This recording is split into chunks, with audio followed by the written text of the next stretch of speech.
কক্সবাজারে গরুচোর ওসি ও ডিআইজির তামাশার শেষ কোথায়?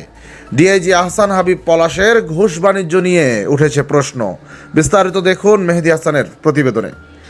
ভিডিওতে সাদা পাঞ্জাবি পরিহিত যে ব্যক্তি চেয়ারে বসে আছেন তিনি হলেন ৭০টি গরু চুরি মামলার আসামি চকরিয়ার কুখ্যাত গরুচোর নবী হোসেন ওরফে নৈব্যাচোরা।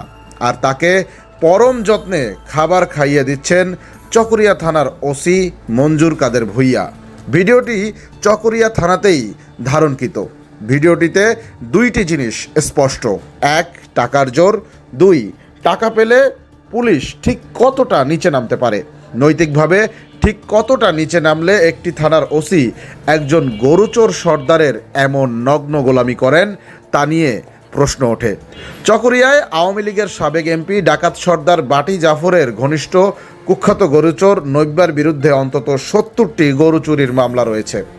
এরকম একজন কুখ্যাত গরুচোরকে খাবার খাইয়ে দিয়ে পুলিশের ওসি হয়ে চোরের গোলামের পরিচয় দেয়া ওসি মঞ্জুর কাদের ভূঁইয়াকে সম্প্রতি স্বরাষ্ট্র উপদেষ্টা একটি সংবাদ সম্মেলনে বসেই প্রত্যাহার করতে বলেন ডিআইজিকে। ওসি চকরিয়া থানা জানো এর ব্যাপারে? আরে আজকে উইথড্র করো। আর কোনো কিছু না, আজকে উইথড্র করো, বুঝতে পারছো? আজকে উইথড্র করে দাও।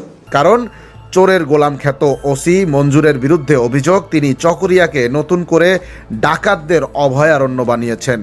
তবে স্বরাষ্ট্র উপদেষ্টার ধমকে চকরিয়া থানা থেকে বিতর্কিত এই ওসি প্রত্যাহার হয়েছেন ঠিকই, কিন্তু সেই স্বরাষ্ট্র উপদেষ্টার সাথে রসিকতার ছলেই কিনা চোরের গোলামি করা ওসি মঞ্জুরকে আরও বড় পদায়ন করে দিয়েছেন চট্টগ্রাম রেঞ্জ ডিআইজি আহসান হাবিব পলাশ।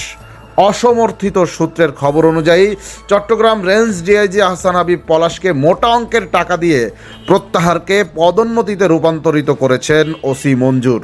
কারণ উখিয়া ইয়াবার অন্যতম হটজন, সেখানকার ওসি পদ চকরিয়া থানার চেয়েও কয়েক গুণ বেশি লোভনীয়।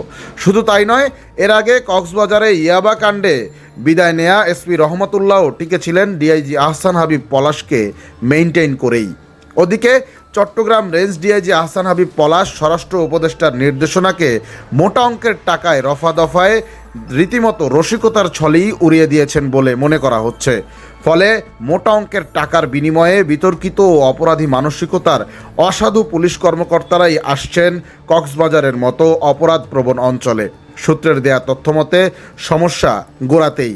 চট্টগ্রাম রেঞ্জ ডিআইজি আহসান হাবিবের মোটা অঙ্কের টাকার বিনিময়ে নেয়া বিভিন্ন হঠকারী সিদ্ধান্তের তদন্ত এবং বিচার না হলে নিয়ন্ত্রণে আসবে না কক্সবাজারের আইনশৃঙ্খলা পরিস্থিতি, এমনটি মনে করছেন কক্সবাজারের স্থানীয়রা।